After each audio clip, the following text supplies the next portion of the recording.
नमस्कार दोस्तों, wealth sky के एक और नए इंटरेस्टिंग वीडियो में आप सभी लोगों का स्वागत है। मेरा नाम है सुधीर और बात करेंगे इस वीडियो में हम निफ्टी एंड बैंक निफ्टी के बारे में, दोनों के चार्ट को अंडरस्टैंड करेंगे, समझने की कोशिश करेंगे यहाँ पे कल मार्केट क्या कर सकता है। और आज निफ्टी की एक्सपायरी ऑलमोस्ट 26,032 पे हुई है। एक गैप डाउन ओपनिंग के बाद मार्केट कंटिन्यूसली स्लिप करता चला गया। ऑलमोस्ट इसने इंटरडे में 26,000 को भी यहाँ पे टेस्ट किया था। ठीक है, गैप डाउन की वजह से जो पुट के प्रीमियम थे काफ़ी तेज़ी से जंप हो गए थे, तो मार्केट फिर बहुत धीरे-धीरे एक्शन कर रहा था। तो यहाँ पे हमने कोई आज ट्रेड प्लान नहीं किया था। अगर ये फ्लैट खुलता, थोड़ा-सा 26,200 के आसपास खुलता, तो डेफ़िनेटली हम प्लान कर सकते थे। बट गैप डाउन की वजह से पुट महँगी हो गई और हमें पुट में ही काम करना था, तो फिर हमने उसको अवॉइड करना पसंद किया। ठीक है? अब समझते हैं कि कल मार्केट क्या कर सकता है। उससे पहले आपको कुछ चीज़ें इम्पोर्टेंटली यहाँ पे मैं शेयर कर देता हूँ। ठीक है?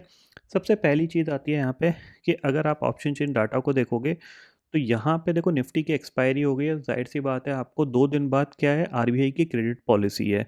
तो पॉलिसी से पहले आपको एक बाउंस आता हुआ दिखाई दे सकता है, क्योंकि निफ्टी ने यहाँ पे क्या किया है, एक गैप को छोड़ के यहाँ पे गया है। ठीक है?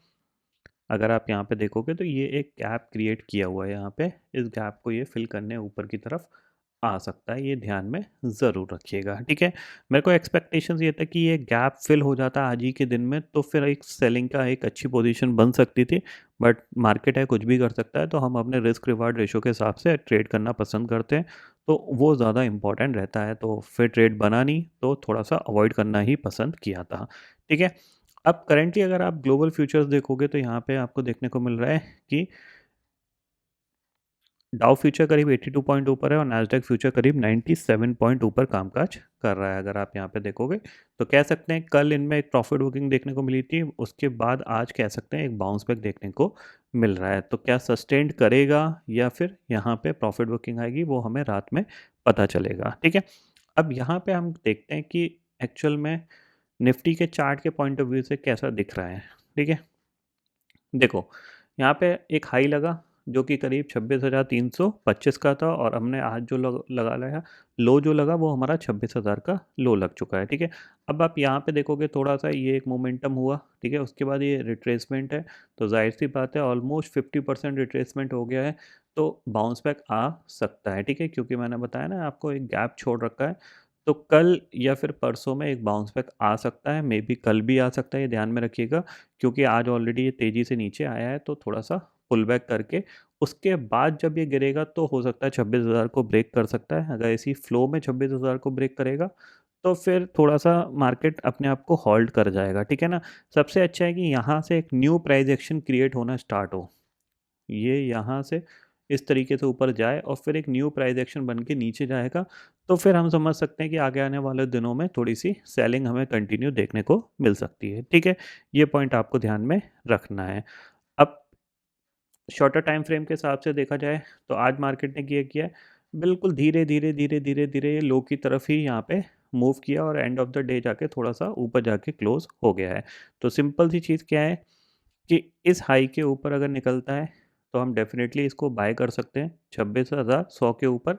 टारगेट हम थोड़ा-सा लेके चल सकते हैं, 26,230 के आसपास का हम लेके चल सकते हैं। ठीक है ना? जब तक ये लेवल क्रॉस नहीं होगा, तब तक थोड़ा-सा बाइंग के अवॉइड करिएगा। इस लेवल यानी 26,100 के ऊपर ही यहाँ पे बाय बनता है, ये ध्यान में रखिएगा। जब तक ये लेवल क्रॉस नहीं करता, तब तक आपको थोड़ा-सा बच के रहना है। ठीक है? नीचे अगर 26,000 टूटता है और सस्टेन करता है, तो ही हम सेलिंग का प्लान करेंगे। अदरवाइज़ हम थोड़ा-सा वेट एंड वॉच रखेंगे। हो सकता है मार्केट थोड़ा-सा साइडवेज़ चला जाए या थोड़ा-सा रिकवर करने की कोशिश कर सकता है स्लोली, ये ध्यान में रखिएगा। ठीक है? वहीं अगर हम बैंक निफ्टी की बात करें, तो बैंक निफ्टी ने 60,000 का रेजिस्टेंस लिया, वहाँ से करीब ये 700 पॉइंट नीचे आ गया है। तो बैंक निफ्टी में आप थोड़ी-सी नज़र रखिएगा, ये थोड़ा बहुत और भी नीचे आ सकता है, ये ध्यान में रखिएगा। बट अभी तक का जो टारगेट था, जो मैंने आपको 2-3 दिन पहले बताया था 59,350 का, वो आज इसने हिट कर दिया है। तो थोड़ा-सा इसमें पुल बैक आ सकता है, पुल बैक पेंडिंग है, तो डेफ़िनेटली यहाँ पे आ सकता है। कहाँ तक आ सकता है? एक्सपेक्टेशंस यही रहेगा 59,800 तक का, क्योंकि आरबीआई की पॉलिसी है, तो पॉलिसी से पहले एक बार थोड़ी-सी बाइंग आपको देखने को मिल सकती है। ये पॉइंट आपको क्लियरली समझ में आना चाहिए। कल कोई भी एक्सपायरी नहीं है, तो ध्यान रखिएगा यहाँ से कि अगर 26,000 ब्रेक नहीं होता है, तो ये बाउंस करने की कोशिश कर सकता है। उसके बाद आरबीआई की पॉलिसी के आसपास दोबारा से नीचे की तरफ आ सकता है। ठीक है? इतना आप समझ के चलिएगा। अब मार्केट को थोड़ा-सा यहाँ पे क्या है कि ऑलरेडी हमने जो ऊपर से शॉर्ट का प्लान किया था, जिसमें कल तो अच्छा प्रॉफिट मिल गया था, बट आज हमने अवॉइड कर दिया क्योंकि as per hour risk reward के रेशियो के हिसाब से हमारा थोड़ा-सा पोजीशन ठीक नहीं मिल रही थी, क्योंकि गैप डाउन की वजह से पुट के प्रीमियम काफ़ी तेज़ी से जंप हो गए थे। ज़्यादा रिस्क लेना हम इंट्राडे में पसंद नहीं करते हैं, तो हम थोड़ा-सा अवॉइड कर गए। अब हम थोड़ा-सा बाउंस बैक का वेट करते हैं, उसके बाद देखते हैं कि न्यू पोजीशन किस टाइप की बन सकती हैं, वो आप थोड़ा-सा ध्यान में रखिएगा, ठीक है? बाकी ग्लोबल मार्केट तो ठीक-ठाक से कामकाज कर रहे हैं, कोई इसमें प्रॉब्लम फ़िलहाल तो दिख नहीं रही है। अब देखते हैं क्लोजिंग कहाँ आती है, क्या बाउंस बैक आता है या फिर दोबारा से यहाँ पे सेलिंग देखने को मिलती है। तो उस पॉइंट से हमें यहाँ पे थोड़ा-सा वेट एंड वॉच की सिचुएशन रखनी पड़ेगी, ठीक है? तो फिलहाल दोस्तों इस वीडियो में इतना ही है। आई होप ये वीडियो आपको पसंद आएगा। वीडियो पसंद आता है तो लाइक और शेयर ज़रूर करिएगा और चैनल को जो सब्सक्राइब कर लीजिए, क्योंकि मैं सुधीर लेके आता रहूँगा हर दिन आपके लिए नए-नए वीडियो। इसी के साथ शुक्रिया दोस्तों।